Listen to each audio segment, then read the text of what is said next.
archive. It's an archaeological discovery that is presented exactly as I'm gonna read. Archaeological writings of the Sanhedrin and Talmuds of the Jews. These are the official documents made in these courts in the days of Jesus Christ, translated by Doctors McIntosh and Twyman of the Antiquarian Lodge, Genoa, Italy, from manuscripts in Constantinople and the records of the senatorial docket taken from the Vatican at Rome, published by Philadelphia Antiquarian Book Company. Copyright 1913 by W.F. Randall. So out of these several chapters, I will read the one pertaining to Pilate's report to Caesar of the arrest, trial, and crucifixion of Jesus, which is known as Acta Pilati. Chapter 8, Vallius notes Acta Pilati or Pilate's report to Caesar of the arrest, trial, and crucifixion of Jesus. Vallius Paterculus, a Roman historian, was 19-year-old when Jesus was born. His works have been thought to be extinct. I know of but two historians that make reference to his writings, Priscian and Tacitus, who speak of him as a descendant of an equestrian family of Campania. From what we gather from these writers, Vallius must have been a close friend of Caesar, who raised him by degrees until he became one of the great men of Rome and for 16 years commanded the army. He returned to Rome in the year 31 and finished his work, which was called Historia Romana. He held the office of praetor when Augustus died and while Vincius was consul. Vallius says that in Judea he met a man called Jesus of Nazareth, who was one of the most remarkable characters he had ever seen. That he was more afraid of Jesus than of a whole army, for he cured all manners of diseases and raised the dead, and when he cursed the orchards of fruit trees for their barrenness, they instantly withered to their roots. After referring to the wonderful works of Jesus, he says that although Jesus had such power, he did not use it to injure anyone, but seemed always inclined to help the poor. Vallius says the Jews were divided in their opinion of him, the poorer class claiming him as their king and their deliverer from Roman authority, and that if Jesus should raise an army and give it the power, he could sweep the world in a single day.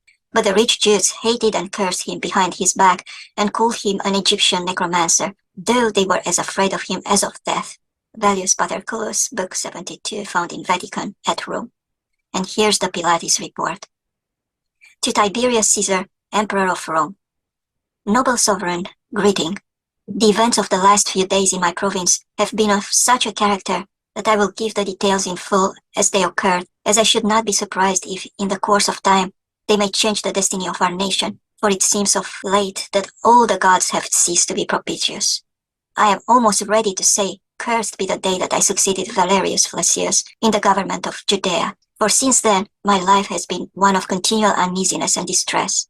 On my arrival at Jerusalem, I took possession of the praetorium and ordered a splendid feast to be prepared, to which I invited the Tetrarch of Galilee with the high priest and his officers. At the appointed hour, no guests appeared. This I considered an insult offered to my dignity and to the whole government which I represent. A few days after, the high priest deigned to pay me a visit. His deportment was grave and deceitful. He pretended that his religion forbade him and his attendants to sit at the table of the Romans and eat and offer libations with them. But this was only a sanctimonious seeming, for his very countenance betrayed his hypocrisy. Although I thought it expedient to accept his excuse from that moment, I was convinced that the conquered had declared themselves the enemy of the conquerors, and I would warn the Romans to beware of the high priests of this country. They would betray their own mother to gain office and a luxurious living. It seems to me that of conquered cities, Jerusalem is the most difficult to govern. So turbulent are the people that I live in momentary dread of an insurrection. I have not soldiers sufficient to suppress it. I had only 1 centurion and 100 men at my command. I requested a reinforcement from the prefect of Syria, who informed me that he had scarcely troops sufficient to defend his own province. An insatiate thirst for conquest to extend our empire beyond the means of defending it, I fear, will be the cause of the final overthrow of our whole government. I lived secluded from the masses, for I did not know what those priests might influence the rebel to do. Yet I endeavored to ascertain, as far as I could, the mind and standing of the people. Among the various rumors that came to my ears, there was one in particular that attracted my attention. A young man, it was said, had appeared in Galilee, preaching with a noble unction a new law in the name of the God that had sent him. At first, I was apprehensive that his design was to stir up the people against the Romans, but my fears were soon dispelled. Jesus of Nazareth spoke rather as friend of the Romans than of the Jews.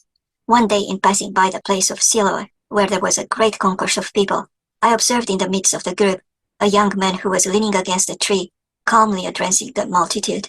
I was told it was Jesus.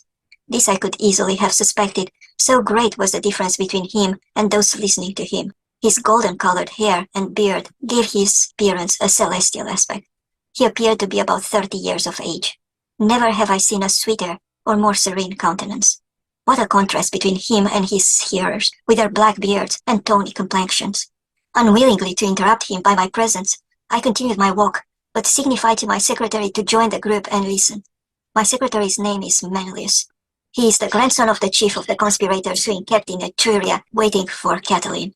Manlius has been for a long time an inhabitant of Judea and is well acquainted with the Hebrew language.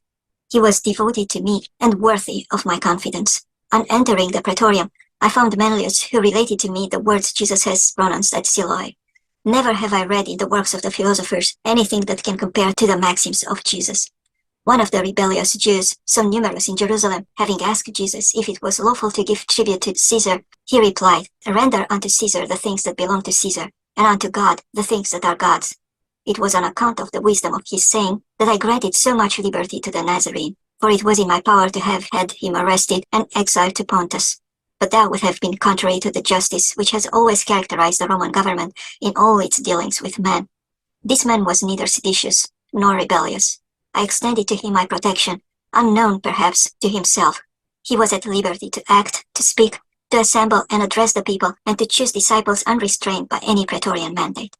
Should it ever happen, may the gods avert the omen, should it ever happen, I say, that the religion of our forefathers will be supplanted by the religion of Jesus, it will be to this noble toleration that Rome shall owe her premature death, while I, miserable wretch, will have been the instrument of what the Jews call providence and we call destiny. This unlimited freedom granted to Jesus provoked the Jews, not the poor, but the rich and powerful. It is true, Jesus was severe on the latter, and this was a political reason, in my opinion, for not restraining the liberty of the Nazarene. Scribes and Pharisees, he would say to them, "You are a race of vipers. You resemble painted sepulchres. You appear well unto men, but you have death within you." At other times he would sneer at the alms of the rich and proud, telling them that the mite of the poor was more precious in the sight of God. Complaints were daily made at the praetorium against the insolence of Jesus. I was even informed that some misfortune would befall him, that it would not be the first time that Jerusalem had stoned those who called themselves prophets. An appeal would be made to Caesar. However, my conduct was approved by the Senate, and I was promised a reinforcement after the termination of the Parthian War. Being too weak to suppress an insurrection, I resolved upon adopting a measure that promised to restore the tranquility of the city without subjecting the praetorium to humiliating concession. I wrote to Jesus, requesting an interview with him at the praetorium. He came. You know that in my veins flows the Spanish mixed with Roman blood, as incapable of fear as it is of weak emotion. When the Nazarene made his appearance, I was walking in my basilic, and my feet seemed fastened with an iron hand to the marble pavement, and I trembled in every limb as does a guilty culprit, though the Nazarene was as calm as innocence itself. When he came up to me, he stopped, and by a signal, he seemed to say to me, "I am here," though he spoke not a word. For some time, I contemplated with admiration and awe this extraordinary type of man, a type of man unknown to our numerous painters, who have given form and figure to all the gods and the heroes. There was nothing about him that was repelling in its character, yet I felt too awed and tremulous to approach him. "Jesus," said I unto him at last, and my tongue faltered, "Jesus of Nazareth, for the last 3 years I have granted you ample freedom of speech, nor do I regret it. Your words are those of a sage. I know not whether you have read Socrates or Plato, but this I know, there is in your discourses a majestic simplicity that elevates you far above those philosophers. The emperor is informed of it, and I, his humble representative in this country, am glad of having allowed you that liberty of which you are so worthy. However, I must not conceal from you that your discourses have raised up against you powerful and inveterate enemies. Nor is this surprising. Socrates had his enemies, and he fell a victim to their hatred. Yours are doubly incensed, against you on account of your discourses being so severe upon their content, against me on account of the liberty I have afforded you. They even accuse me of being indirectly leagued with you for the purpose of depriving the Hebrews of the little civil power which Rome has left them. My request, I do not say my order, is that you be more circumspect and moderate in your discourses in the future, and more considerate of them, lest you arouse the pride of your enemies, and they raise against you the stupid populace, and compel me to employ the instruments of law. The Nazarene calmly replied, Prince of the earth, your words proceed not from true wisdom. Say to the torrent to stop in the midst of the mountain gorge. It will uproot the trees of the valley. The torrent will answer you that it obeys the laws of nature and the Creator. God alone knows whither flow the waters of the torrent. Verily, I say unto you, before the rose of Sharon blossoms, the blood of the just shall be spilled. Your blood shall not be spilled, said I, with deep emotion. You are more precious in my estimation on account of your wisdom than all the turbulent and proud Pharisees who abuse the freedom granted them by the Romans. They conspire against Caesar and convert his bounty into fear, impressing the unlearned that Caesar is a tyrant and seeks their ruin. Insolent wretches, they are not aware that the wolf of the Tiber sometimes clothes himself with the skin of the sheep to accomplish his wicked designs. I will protect you against them. My praetorium shall be an asylum, sacred both day and night. Jesus carelessly shook his head and said with a grave and divine smile, When the day shall have come, there will be no asylums for the Son of Man, neither in the earth nor under the earth.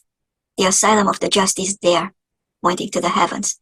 That which is written in the books of the prophets must be accomplished. Young man, I answered mildly, you will oblige me to convert my request into an order. The safety of the province which has been confided to my care requires it. You must observe more moderation in your discourses. Do not infringe my order. You know the consequences. May happiness attend you. Farewell. Prince of the earth, replied Jesus, I come not to bring war into the world, but peace, love, and charity. I was born the same day on which Augustus Caesar gave peace to the Roman world. Persecutions proceeded not from me. I expect it from others, and will meet it in obedience to the will of my Father, who has shown me the way. Restrain, therefore, your worldly prudence. It is not in your power to arrest the victim at the foot of the tabernacle of expiation. So saying, he disappeared like a bright shadow behind the curtains of the basilica, to my great relief, for I felt a heavy burden on me, of which I could not relieve myself while in his presence. To Herod, who then reigned in Galilee, the enemies of Jesus addressed themselves to wreak their vengeance on the Nazarene. Had Herod consulted his own inclinations, he would have ordered Jesus immediately to be put to death. But though proud of his royal dignity, yet he hesitated to commit an act that might lessen his influence with the Senate, or, like me, was afraid of Jesus. But it would never do for a Roman officer to be scared by a Jew. Previously to this, Herod called on me on the praetorium, and on rising to take leave, after some trifling conversation, asked me what was my opinion concerning the Nazarene. I replied that Jesus appeared to me to be one of those great philosophers that great nations sometimes produced, that his doctrines were by no means sacrilegious, and that the intentions of Rome were to leave him to that freedom of speech which was justified by his actions. Herod smiled maliciously, and saluting me with ironical respect, departed. The great feast of the Jews was approaching, and the intention was to avail themselves of the popular exaltation which always manifests itself at the solemnities of a Passover. The city was overflowing with a tumultuous populace, clamoring for the death of the Nazarene. My emissaries informed me that the treasure of the temple had been employed in bribing the people. The danger was pressing. A Roman centurion had been insulted. I wrote to the prefect of Syria for 100 foot soldiers and as many cavalry. He declined. I saw myself alone with a handful of veterans in the midst of a rebellious city, too weak to suppress an uprising, and having no choice left but to tolerate it. They had seized upon Jesus, and the seditious rabble, although they had nothing to fear from the praetorium, believing as their leaders had told them that I winked at their sedition, continued vociferating, Crucify him! Crucify him! 3 powerful parties had combined together at that time against Jesus. First, the Herodians and the Sadducees, whose seditious conduct seemed to have proceeded from double motives.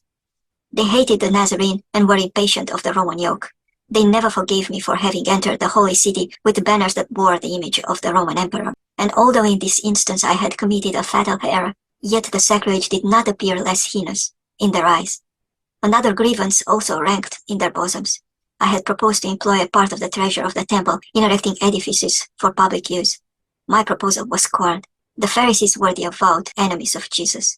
They cared not for the government. They bore with bitterness the severe reprimands which the Nazarene for 3 years had been continually giving them wherever he went. Timid and too weak to act by themselves, they had embraced the quarrels of the Herodians and the Sadducees. Besides these three parties, I had to contend against the reckless and profligate populace, always ready to join a sedition and to profit by the disorder and confusion that resulted therefrom. Jesus was dragged before the high priest and condemned to death. It was then that the high priest Caiaphas performed the divisory act of submission.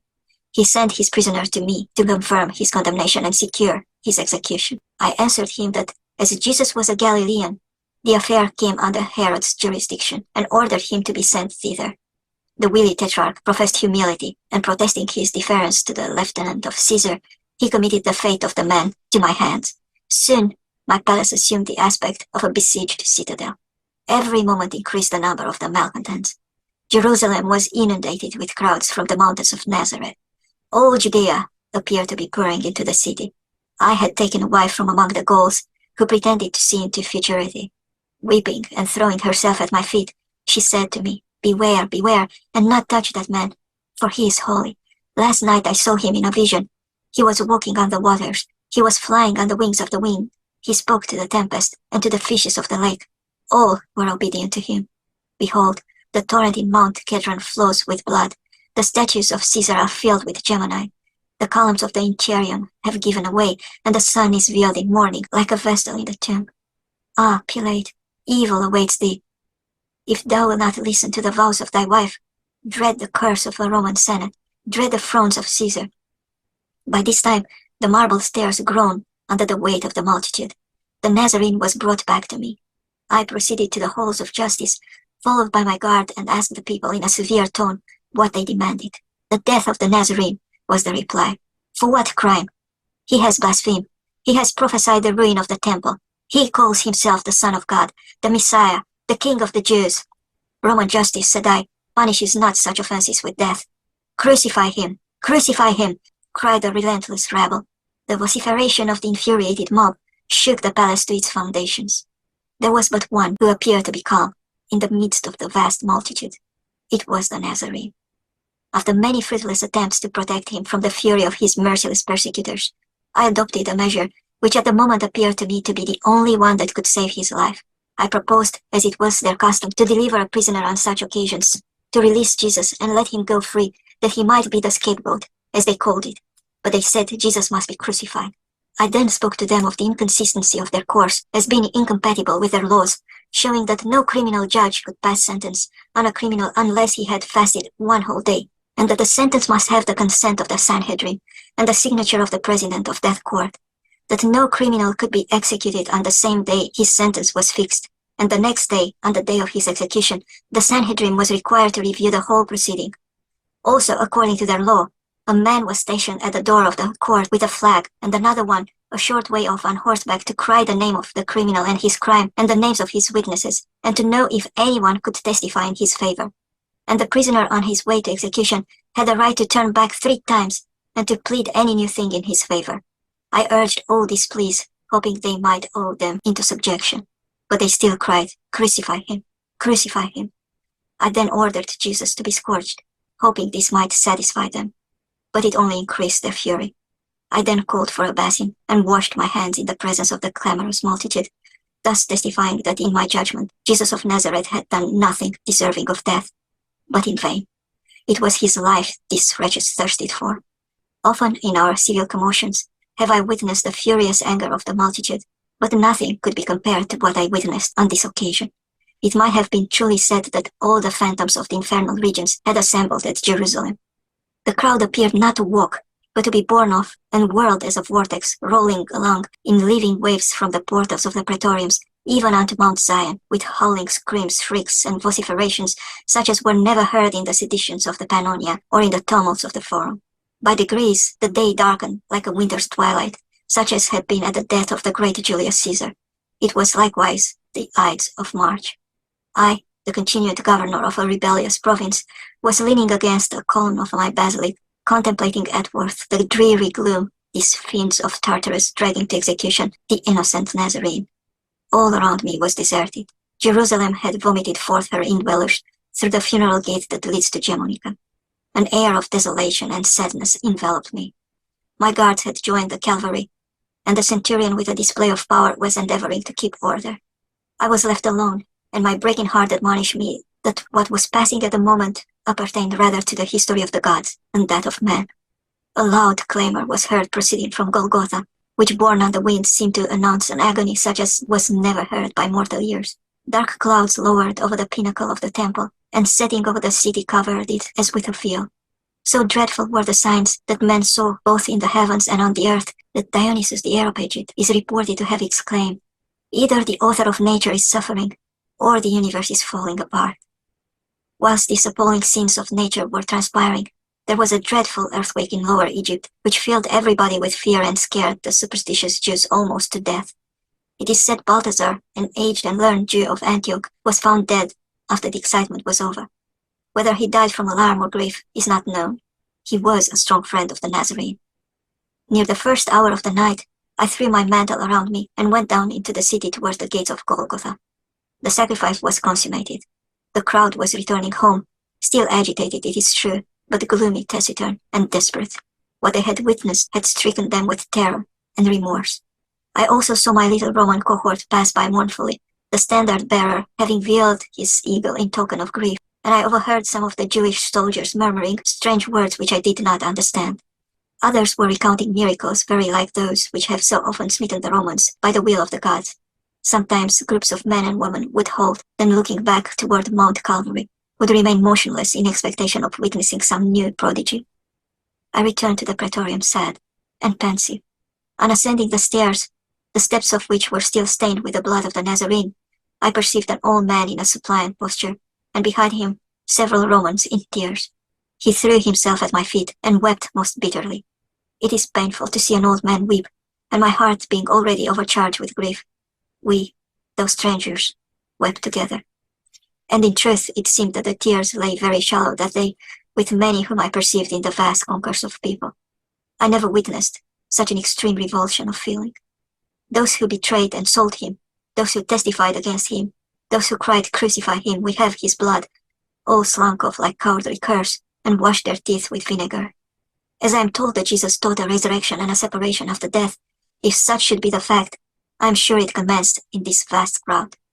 "Father," said I to him after gaining control of my feelings, "who are you, and what is your request?"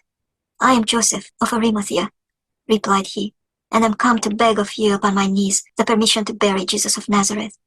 "Your prayer is granted," said I to him, and at the same time I ordered Manlius to take some soldiers with him to superintend the interment, lest it should be profaned.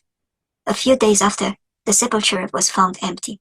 His disciples proclaimed all over the country that Jesus has risen from the dead, as he had foretold.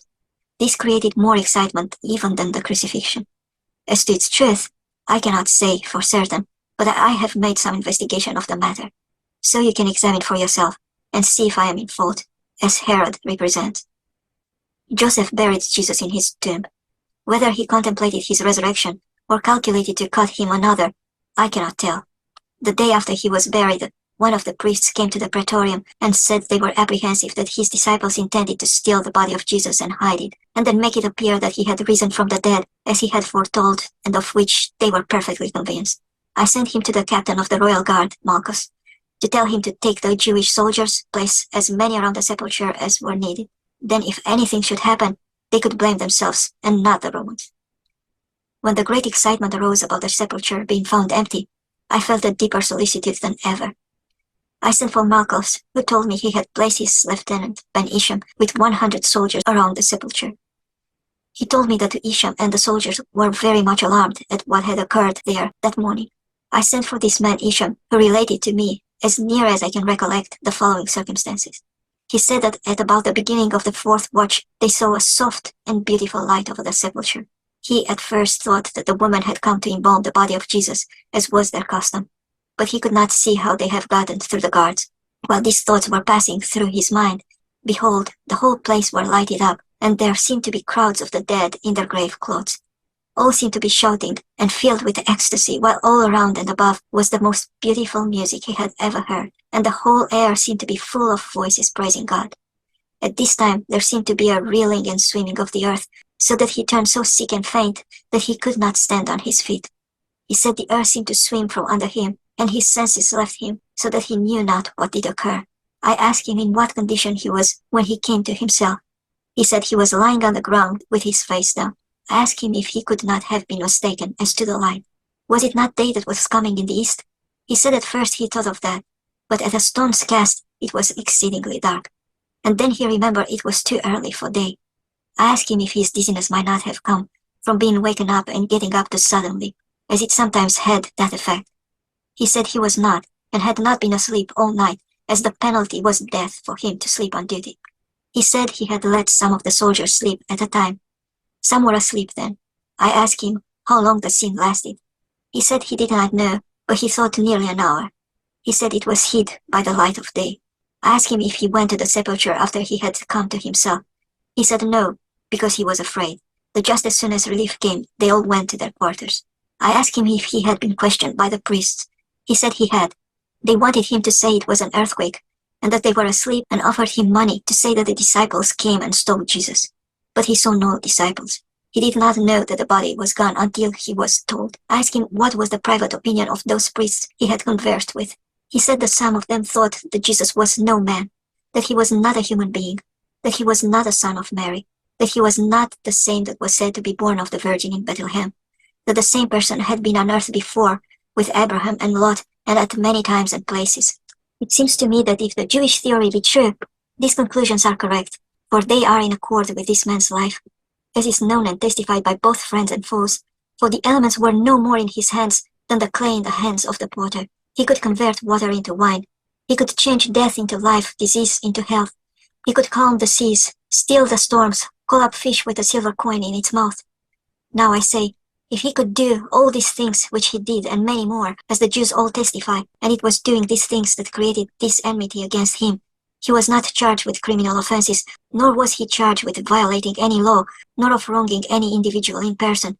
And all these facts are known to thousands as well by his foes and by his friends. I am almost ready to say, as did Manulus at the cross, truly, this was the Son of God. Now, noble sovereign, this is as near the facts in this case as I can arrive at, and I have taken pains to make the statement very full, so that you may judge of my conduct upon the whole, as I hear that Antipater has said many hard things of me in this matter, with the promise of faithfulness and good wishes to my noble sovereign. I am your most obedient servant, Pontius Pilate.